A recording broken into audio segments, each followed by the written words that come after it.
Hey, welcome to Plaid Perch Farm. I'm Greg Paget. I'm the farmer here at Plaid Perch Farm.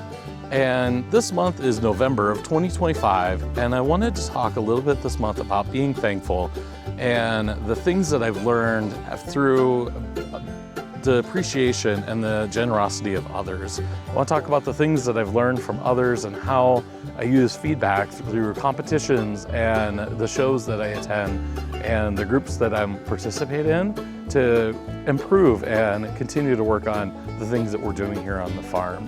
So come along with that journey. We're also going to talk about some new sheep that we have in. We've got our breeding groups together to get ready for lambs in the spring. So it's going to be a pretty exciting time. At the end of the video, I'm going to show you a finished object and a couple of new things that I've been working on. So I hope you'll enjoy.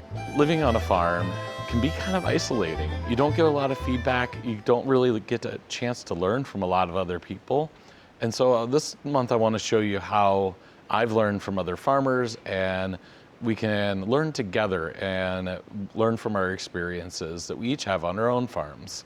So over the last few months, I've been doing some different festivals and fairs and just getting to meet other farmers, getting to see other farmer friends, and it's been really amazing. And so I want to share a few things about what I've been doing. So I want to share about an experience of going to the Iowa State Fair and showing some of my fleeces in the fleece competition. I know when a lot of people think of fairs, they think of Ferris wheels and funnel cakes and all of the exciting, entertaining things that are happening. But for us farmers, it's really an opportunity for us to show what we've been doing over the last year and get some feedback from others and really learn about the things that we're doing and how others are perceiving those as well. So I entered my fleeces into the fleece contest. I entered Uva, which is one of my Romeldale CVMs, and I entered Avery, which is one of my black solid Shetlands. And I was really excited with the feedback. I got really great feedback from the judge about the fleece length, the fleece, the staple strength, the cleanliness of the fleece, the handle, which really is about how it feels. And really, each breed has different breed characteristics that really go into their fleece. And so the Shetlands are going to have different characteristics than the Romeldale CVMs. And so the judge looks at those, what the breed is and how they fit into those different standards for each of those breeds and how that might impact the quality of the wool and what the end result is that others will experience when they're spinning that wool. So that was just one step of getting some feedback, and which was really amazing because over the last few years I've really struggled with just keeping quality, or with some health issues in my sheep flock, and keeping the quality of my fleece where I want it. And so to see that I've made progress and to hear somebody else recognize that was really rewarding, and really it fills up that bucket that when you're struggling and you feel alone, you really want to experience that others see you and see the improvements that you're making. So I placed a second place with Avery, and Uva, I believe, placed fourth place. In September, I attended the Wisconsin Sheep and Wool Festival, which is held in Jefferson, Wisconsin, and it's always the second weekend after Labor Day. This festival also holds the Mid-American Shetland Sheep Show. That means I'm able to bring my Shetland sheep and my Shetland fleeces to this show to have them evaluated and judged by a judge from the UK, which is really exciting because they're really living the history of those Shetlands and the long history that they have and what the breed can do. And so it's really exciting to have that feedback. And it was a mixed bag of experiences. We started Friday with the fleece show, which I co-chair that fleece show. And so it's a really fun event to organize. I really love connecting with the other Shetland sheep shepherds and really building that community. exciting to come together once a year and talk about what's happening on our farms, talk about what's happening in our lives, and really get to know each other more outside of the social media and the chats about what we're struggling with or what's going really well on our farms. And so the fleece show started. All of the fleeces are into categories by the colors. And in the Shetland world, there's many different colors, there's many different patterns. And so that can really indicate what class you go into. And so I entered a few fleeces. One was Avery, who I brought to the Iowa State Fair. And then the other two were Lang Lang and can't remember the other one, but I was able, and those two went into the any other color because they are a fawn cap mugget, and so they're a brown base with the cap mugget patterning, which is known as badger face in many other breeds. And I was able to get some feedback on those. And again, I've really struggled with my quality of my fleece. These were 3 of my coated fleeces, so they were really free of VM. Really, I was able to hand shear them, and so it was really nice to get that feedback from Denise about how well I've been increasing my quality of my fleece. And so I did some decent placing with those.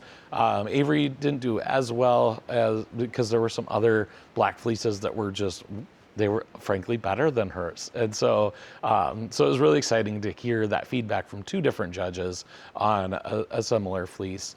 And then I also entered my Uva into the Wisconsin Sheep and Wool Open Show. And so I was able to get a judge to look at her fleece and give me some more feedback.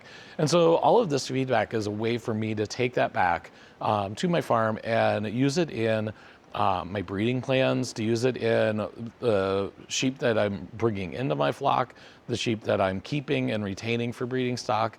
It allows me to use that feedback to make those evaluations. So it's all really valuable. So then Saturday was the first sheep show of the weekend. And this one was judged by Denise Playfair from Scotland. And it was a different experience for me. I've shown at the Shetland show one other time. And then the last few years, I took a break because it was just a little bit overwhelming. And then last year I had some health issues. I got sore mouth in my flock and had some lambing issues. And so, or the year before, and I decided I was going to take a break from lambing. And so last year I did not breed.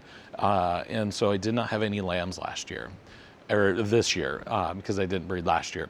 And so because of that, I wanted to focus on building the health of my flock, really ensuring that they were healthy, giving them a break, giving me a break, because I could use that time that I would spend in lambing, in building some infrastructure and really getting some plans in place so I could breed again this year, so then next spring I can have lambs.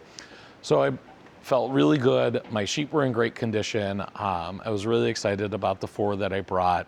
And I brought 4 ewes because I didn't have any lambs and I didn't want to bring any rams. And so I entered these sheep into the contest and we went into the senior ewe class, and a number of us were kind of blindsided. And in hindsight, it makes sense and I understand it, but I didn't think about it. And it was something that wasn't really documented.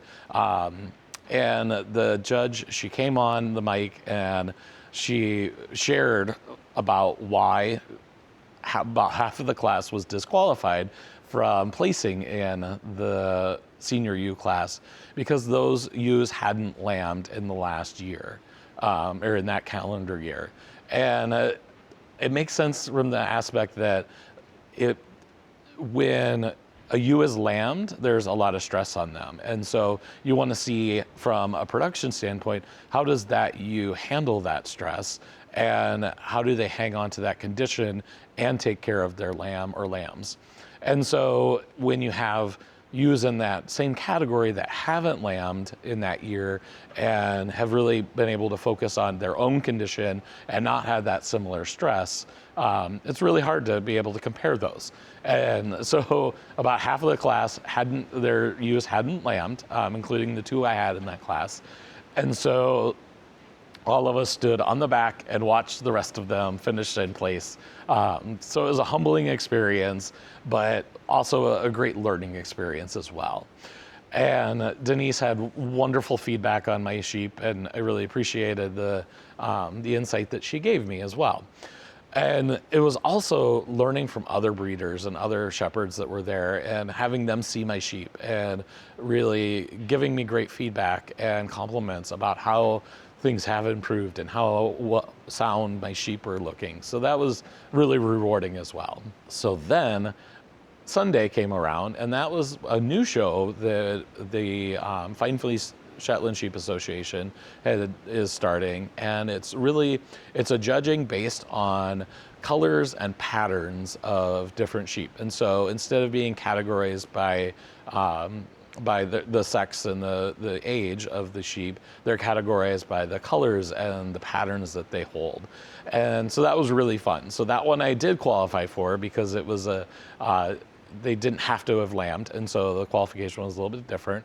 And so I was able to bring in my sheep, and 2 of my sheep placed really well, and were able to move into the selection for overall champion. And I was really happy with how they did. I was really happy. The judge, Kelly Bartles, she's a breeder here in Wisconsin and has gone through the certification through the Shetland Sheep Society in the UK to be a certified judge. And so it was really great to hear her feedback, and she's really known my flock and known me. And so it was even more rewarding to have her give me that feedback and let me know that how well my sheep are looking and how they're really fitting that characteristic of the Shetland sheep and fitting into the 1927 standards for the Shetland sheep. So roundabout, it was just a really great weekend. It was just amazing to have a potluck with all the other Shetland farmers. I was able to connect with a lot of other wool people. There were some people, other participants that were participating in my woolly wash along, and so it was really exciting to hear from them and how much they'd learned from my scouring tutorial video. So it's neat to be able to connect those faces and have those real life experiences beyond outside in the online world. One of the other exciting things that came out of Jefferson is in one of the stalls across from my sheep was a little lamb named DJ.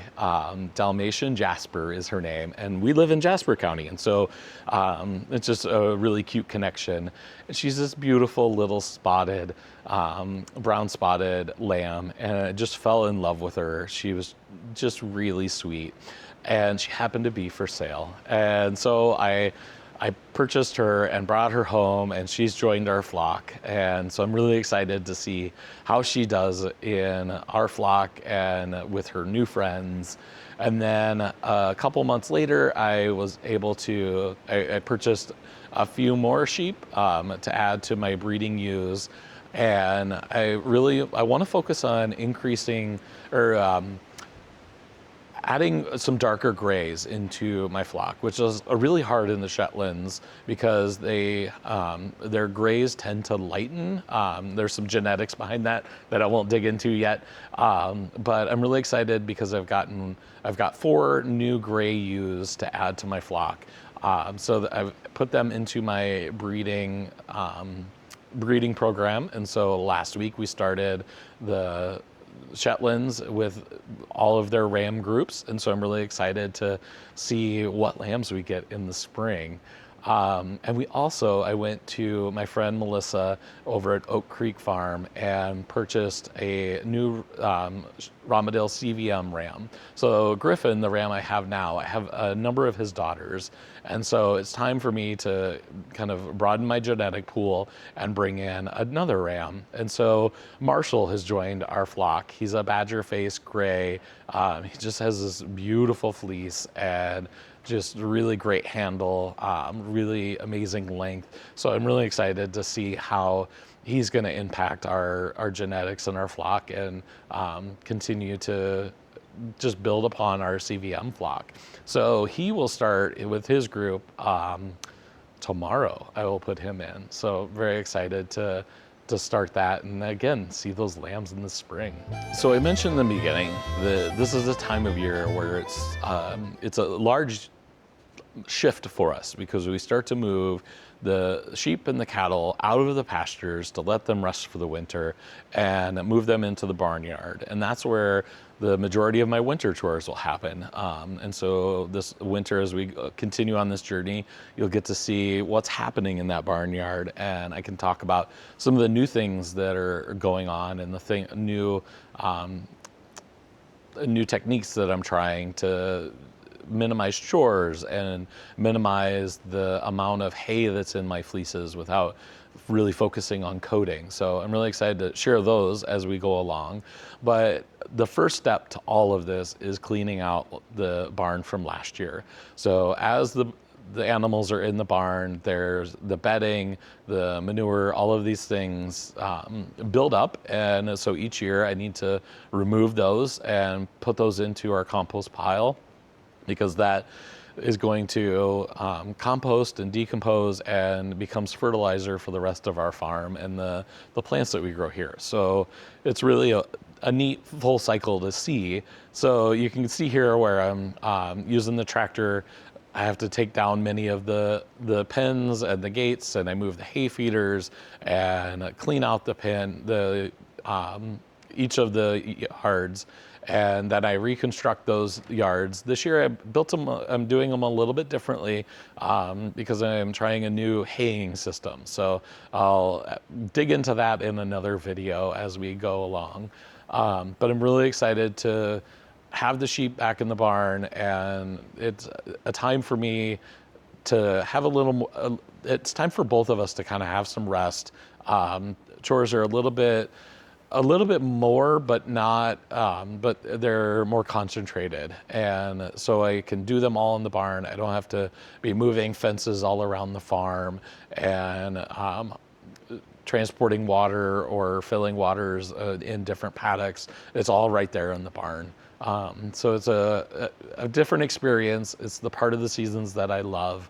And so I'm really excited to have them move in. So we have a few of the breeding groups in the barn now. We have another group of ewes that we are not breeding. We have some retirement ewes in there. We have some lambs and yearlings that I want to give them some time to grow before we move them into the breeding program, and a couple others that are just kind of pets that we want to keep and not necessarily breed them. So that's kind of our first prepping for getting into winter, is really cleaning the barn and getting the pens and the hay feeders all set up. Another area of feedback that I always enjoy getting is about my spinning. So I'm a relatively new spinner. I started spinning in 2018.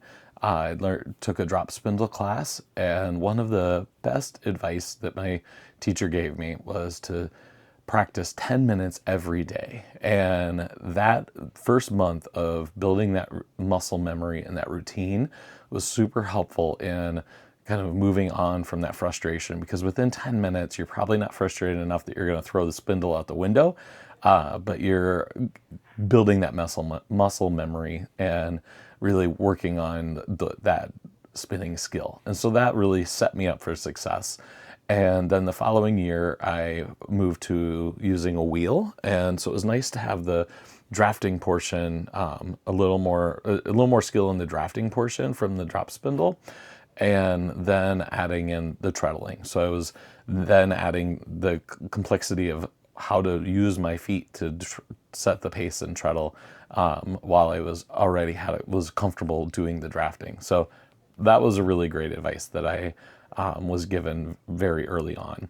So with that, I love to enter skeins into a skein contest. The Wisconsin Sheep and Wool has a contest where you can enter your skeins. Then they go into the different categories. They're judged by a judge. They give some really great feedback. They have a score sheet that you can see how you're scoring for different categories. Like they have the current score sheet has a visual appeal, overall fiber preparation and finishing, technique, the intended use, and then they give you points for making a swatch as well. Again, I really love to hear the feedback. So this here is a Gulf Coast native. So I'm part of the Fossil Fiber fleece subscription, and with that, each month or each quarter, I get about 2 ounces of fleece and some add-ins, and they're all different. They're different colors, they're different types, different breeds, and so it's a really fun way to try some different things. So this is a Gulf Coast native that has some different add-ins mixed in with it. Really beautiful colors, you can see there. And this one I processed into roll eggs, so that was a new process for me on my blending board. And then I spun it using a supported spindle. So that's something I've just started learning in the last probably 6 months. And so that was really fun to get that feedback that on a new technique that I hadn't done before. And so I got some feedback that it wasn't necessarily spun tight enough for the intended purpose. I had listed that I would probably use this for a hat or mittens, and the feedback was that a sweater would probably be a better option because the single is a little underspun. So that was really helpful to hear and learn from. And then another one, this is from my friend Trinity. She does natural dyeing in Minneapolis. And so this was one of her American comb top. I think there's Saxon indigo. I think there was some Osage orange mixed in there. This was a really fun spin. And this one, I was really happy with kind of how it turned out, just kind of the structure of the yarn. And I got some decent feedback on this one as well. There was concern about a few areas that were just a little too loose. So just kind of working on that consistency. You can kind of see that skein there. So that was a fun one. That I spun on my Lundrum. And then this is another area that's kind of a new area for me, is kind of the textured yarns, kind of the ones that have the nubs and the slubs. And this one it's just a mix of really neat things. My friend Emily over at Bricolage, she puts together these really beautiful blending kits. And so this was one that I blended up on my drum carder, I believe. And it's just a mix of all sorts of different wools. So this one has some Haikua, I think I said that correct, alpaca, some CVM, some Corriedale, some Gotland, some BFL, and then some selvage bits in it. And so it's just a really fun mix of different colors. It's a really muted palette. And this one I did a woven swatch because I thought it really pops out those kind of uniqueness in the different pieces in that yarn. And so that was really fun. And again, really great to hear that feedback. And this one, I think my plying was definitely some issues with kind of tightening up my plying would make this better for a weaving project. And then this was another new to me. This one was very interesting. I have not spun long wools before. So this is a Wensleydale with some Teeswater and some Kashgora mixed into it. And so this one, it's a very different feel. This was one where the swatch was really helpful to me because I thought I was going to do something with a lace pattern. And as I started knitting it, I spun it too thick and a lace pattern just didn't translate very well. And so then I moved to just a regular stockinette stitch and I was much happier with that. It's very drapey, very silky feeling. fabric. And so that one was really fun. This one, again, some feedback on some inconsistent single. So that tells me that that's definitely something I need to really focus on. And so again, just, it was a fun experiment, something to continue to work on. And this was probably my favorite. This one is a fin that has, so it's fin sheep with some milk fiber and some border Leicester and some flax mixed into it. Excuse me. So you can see the beautiful, the additions of the flax and the milk fiber is just really fun. And it has this fluffiness and these little pops of color. And this one I spun as a gradient. So that was really fun to kind of experiment and play with, experiment and play with color and putting together a gradient on my drum carder. So that, again, another new experience. And so really got some great feedback on this one. This one they did as a chain ply. And so she gave me a tip of rolling my finger over the chain to help flatten it a bit as I am chain plying. So that was really helpful that I can use and move forward with. So overall, I was incredibly happy with the feedback that I received at the skein contest. And again, it was fun to see all the other skeins. One thing I miss would be the opportunity to talk with others about their skeins. This contest the judging always is on the last day of the festival, and it's usually wraps up right before the closing of the festival. So everyone's kind of in a hurry to get their skeins, check out how they did, and then head home. And so I think it would be really fun to have some sort of opportunity for all of the participants to get together and talk about. I'd love to learn from others about the things that they're doing and why they spun what they spun and how their experience was. So those are always really some fun. It'd be some fun opportunities to continue to learn from others. So on the knitting needles, I've got a number of projects and a finished object. So I want to show you what I've got going on. My finished object is my plaid sweater. So this is a sweater that was inspired by this cowl that I had made as a sample for my fiber booth. And you can see that this has kind of an aqua color solid, and then I used a color changing hand spun to show how my hand spun, my rovings can really transform into really beautiful yarn. And so you can kind of see how it changes those colors. And this plaid pattern was so cool. So this is a pattern by Martin Story, Shepherd's Harvest in May. And my booth neighbor, Susie from Fiber MacGyver, and I were just talking about how amazing this pattern is and how this plaid just really fits me.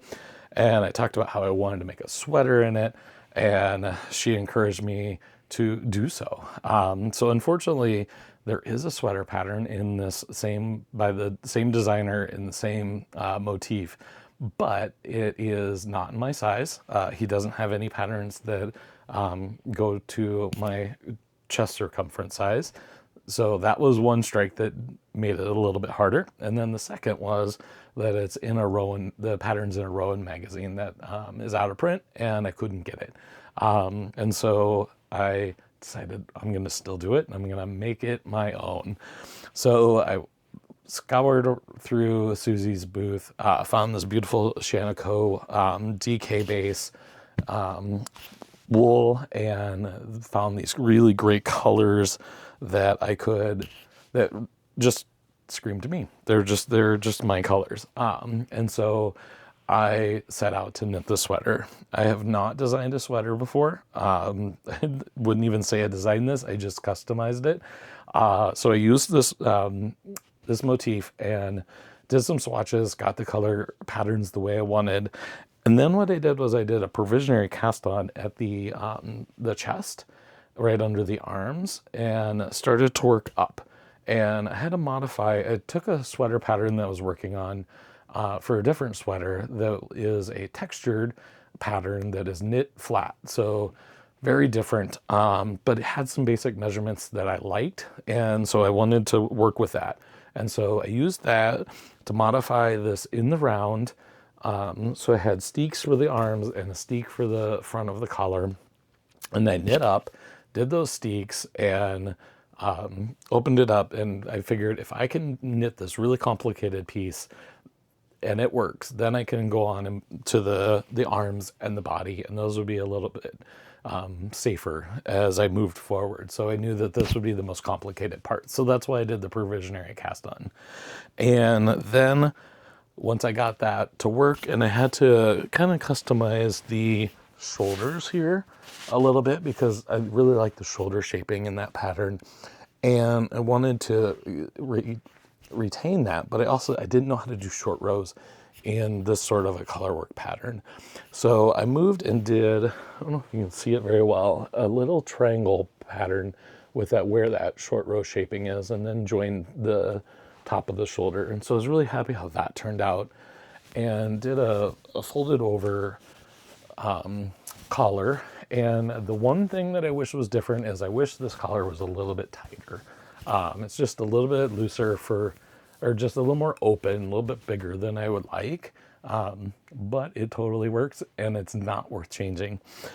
And then I moved on and I was knitting the sleeves. And so I picked up the rounds, and the directions were a little bit different because the sleeves in the original pattern were textured, so the gauge is different. And I wanted to do a solid just because I liked the look of it, but also didn't want to try to, again, do short row shaping in the sleeve with this color pattern. So I knit one sleeve down to about here, and then I figured, okay, that seems to work. And so then I came over here and I did a little bit of different modification, and so then I like that better. And so then I tore this one back and did the same thing, and then I knit it all the way down to the end, and I didn't quite do the decreases. It didn't decrease quite the way I wanted, and so the end of the sleeve was kind of poofy and just didn't fit my aesthetic. And so instead of ripping it out right away, I finished this sleeve and I did the decreasing the way I thought it would look better, and then I was much happier with that. So then I ripped this one back and fixed that sleeve and added the decreasing, or changed that decreasing pattern, and then I was really happy. So I'm really happy with how this turned out. It's a really pretty neat pattern, and one of a kind. It's mine. So whips, I am working on a couple things. Each year I knit sweaters for my boys. I have 3 boys, and this year I am only knitting one because 2 of my boys never wear the sweaters I knit them, so I'm going to knit them other items that they will wear. So I always try to use their sweaters as a way to try some different techniques, and this one has a different shoulder construction than I've done before. So I was really excited to try that, and I threw together, so these are just a bunch of extra leftovers I have from past sweaters from the boys. There's a spin cycle yarn in here that I made a cowl years ago, and so I just kind of mixed in all these little leftovers from my stash to make this really fun stripe. So I'm working on that. I'm on about halfway done with one of the sleeves, and then I'll pick up the other sleeve. I think I need to add a little more length to it, so we'll continue to work on that so it's ready by Christmas. And then the other project is a monster. So my friend Emily over at the Botanical Knitter put together October vest, and I was inspired. I love vest, and I was inspired to make this pattern that I've been kind of inspired to make and haven't been quite sure how to do it. Haven't really found a pattern that fits it, and so again I'm gonna try it and see how it goes. So this is the repeat of the chart, and you can kind of see that it basically mimics an argyle pattern, but it's knit differently than an argyle. And it's knitted in tarsia with a series of increases and decreases to do some different shaping of the colors, and I'll probably add some duplicate stitch, just because once you see the number of bobbins, I don't want to add more. So this is one I have started. I think I've knit up to this first change here 3 times now, and to continue to work. So it's kind of my swatch as I'm going, and we'll see how this turns out. I didn't finish it in time for Oktoberfest, but I'm still gonna trug ahead with it. And it's one that when I knit intarsia, or when I knit colorwork flat, I knit back and forth. So I'm always looking at the right side, and my purl rows I'm knitting backwards, and it helps me not tangle my yarn. It helps me follow the pattern a little bit better. And so you'll see that I have taken these trivets from IKEA and I hang my bobbins on there. And so this helps so I don't get everything all tangled, so I can take a bobbin off, loosen it up, hang it back up, and as I knit back and forth, I can untangle them really easily. So this has been a really helpful way, because I can just tuck these in to the cushion of my chair, and then they're propped up next to me, and they work really well. And they're all falling apart. So this is, you can kind of see the start of the pattern. I've got increases and decreases that create this this kind of orangey brown section to kind of move back and forth through the piece.